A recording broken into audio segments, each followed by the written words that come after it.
आप सब जानते हो। और भरतपुर में पहले चरण का चुनाव होगा।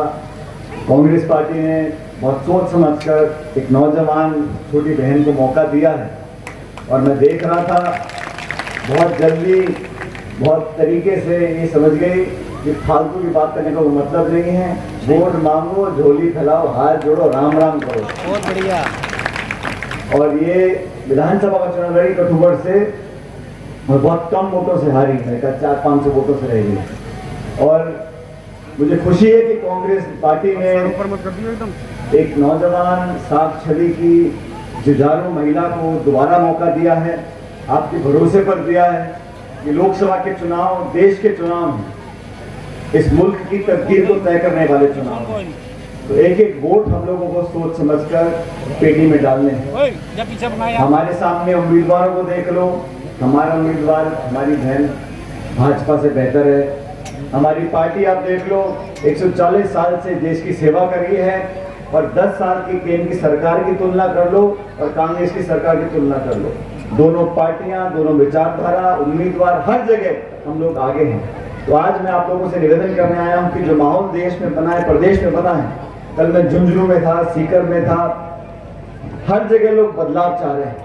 10 साल से वही भाषण, वही जुमले, वही नारे, वही अखबार, वही टेलीविजन, वही इश्तिहार, वही व्हाट्सएप मैसेज देख देख के लोग थक चुके हैं। प्रतिशोध की राजनीति हो रही है, बदले की भावना से राजनीति हो रही है, विपक्ष की आवाज को कुचलने का काम किया जा रहा है।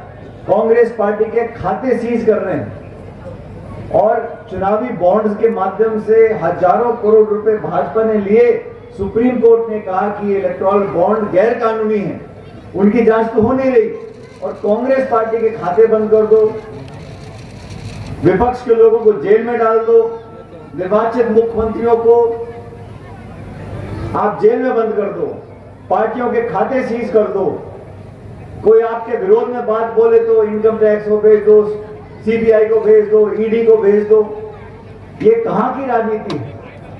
400 पार तो राजीव गांधी जी के आए थे, ये जो नारे दे रहे हैं 400 पार के, कोई दम नहीं है। जब 400 पार कांग्रेस पार्टी के प्रधानमंत्री के आए थे तब उन्होंने इस प्रकार का अहंकार और घमंड नहीं दिखाया था। उन्होंने कभी नहीं कहा कि मैं देश को भाजपा मुक्त बनाना चाहता हूं। इस लोकतंत्र में विपक्ष की आवाज को दबाने का जो काम कर रहे हैं वो स्वस्थ परंपरा नहीं। इसलिए ये महत्वपूर्ण नहीं है कि संजय जी सांसद बनती है नहीं बनती। महत्वपूर्ण यह है कि इस देश में बदलाव जरूरी है। इस देश में बदलाव करने के लिए हमारा गठबंधन हुआ है। इंडिया अलायंस के तमाम विपक्ष के नेता हम साथ मिलकर चुनाव लड़ रहे हैं। भारतीय जनता पार्टी ने आज भी क्या बोल रहे हैं, मैं तो किसी के खिलाफ कुछ बोलता नहीं हूं, लेकिन आप अच्छी तरह जानते हो वो भी उम्मीदवार है, ये भी उम्मीदवार है और ये मुकाबला दोनों पार्टी के बीच में होता है, बीजेपी और कांग्रेस। बाकी छोटे मोटे कोई और भी दल लड़ रहे होंगे मेरे ख्याल। बीजेपी के पिछली बार 5 साल पहले 300 पार हो गए थे ना सांसद। क्या काम किया? 3 काले कानून बनाए किसानों के खिलाफ, नोटबंदी कर दी, जीएसटी लागू कर दी, मुख्यमंत्री को जेल में डाल रहे हैं। ये हाल उनके तब है जब 300 पार है और कभी 400 पार हो गए तो आप कल्पना करो क्या होगा। इसलिए बहुत सोच समझकर हमारे देश में जो संवैधानिक संस्थाएं, उनकी विश्वसनीयता पर जो आक्रमण हो रहा है, उनकी पारदर्शिता पर जो आज प्रश्न चिन्ह लग रहे हैं, वो बहुत चिंता का विषय है। लोकतंत्र का मतलब ये नहीं है कि मैं वोट डालने का अधिकार मिल गया। लोकतंत्र का मतलब होता है कि जवाबदेही होनी चाहिए। 147 सांसदों को एक दिन में आप निलंबित कर दो और पीछे से कानून बनाते रहो, ये कहां का लोकतंत्र है? अच्छा माहौल है, वर्कर्स में, कार्यकर्ता में बहुत उत्साह है और भाजपा तमाम एजेंसीज का दुरुपयोग करने के बाद, बेशुमार संसाधन लगाने के बाद उनके उम्मीदवार पिछड़ रहे हैं। और मुझे लगता नहीं है कि इस बार वो होगा जो पिछली बार हुआ था। 2024 के लोकसभा चुनाव एक बदलाव का चुनाव है। लोग एहसास कर चुके हैं कि 10 साल की सरकार की रिपोर्ट कार्ड देखकर कि उनके वादों में कोई दम नहीं है, उनकी गारंटी में कोई दम नहीं है, उनके जुमले लोग सुन के थक चुके हैं, बदलाव चाहते हैं। कांग्रेस पार्टी मजबूती से प्रदेश में चुनाव लड़ रही है और जहाँ जहाँ भाजपा कांग्रेस का सीधा मुकाबला है वहाँ पर कांग्रेस पार्टी अच्छा प्रदर्शन करेगी और इस नौजवान को, हमारी छोटी बहन को सर घोषणा पत्र को बीजेपी ने आपके जो न्याय पत्र है उसको वो बताया, मुस्लिम लीग का बताया। हमारे घोषणा पत्र है कि हर देश के गरीब परिवार को उसके घर में जो महिला है उसके खाते में साल का लाख रुपए देंगे, MSP पे कानून बनाएंगे, 30 लाख नौकरियां देंगे, सरकारी नौकरियों में महिलाओं को आधा 50% आरक्षण देंगे। इसमें धर्म समुदाय की बात आती नहीं।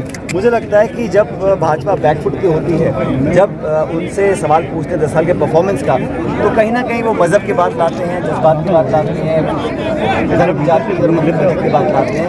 हम तो शुद्ध रूप से विकास, महंगाई, बेरोजगारी, किसानी पर और 10 साल में आपने अपने वादे पूरे किए नहीं, आमदनी हुई नहीं, 2 करोड़ रोजगार मिले नहीं, काला धन समाप्त किया नहीं, आपने किया क्या है? भाषण दिए, आश्वासन दिया है, छापे डाले हैं, लोगों को जेल में डाला है, लोगों को जवाब देंगे, 4 लोगों का परिणाम अच्छे आएंगे। सर मुख्यमंत्री का कहना है कि जो कांग्रेस के बड़े लीडर चुनाव से बच रहे हैं, भाई अब हमारे अगर ये नौजवान ही सबको पछाड़ देंगे तो जरूरत ही क्या किसी और की? सरकार आएगी तो अग्निवीर खत्म करेंगे सर। बिल्कुल हमारा वादा है।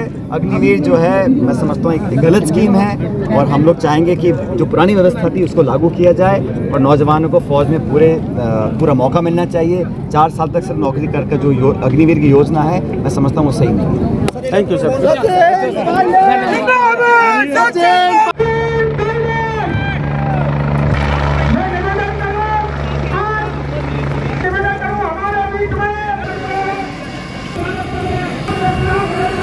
आप सब आए हैं, मैं सभी से निवेदन करना चाहता हूं कि जिस तरह की चीजें प्रत्येक व्यक्ति के हित में जिस तरह से कार्य कर रही है उस सबको देखते हुए और केंद्र में कांग्रेस की अब मैं श्री बात करना चाहता हूं। अमर सिंह जी जाटव साहब, सबसे पहले तो मैं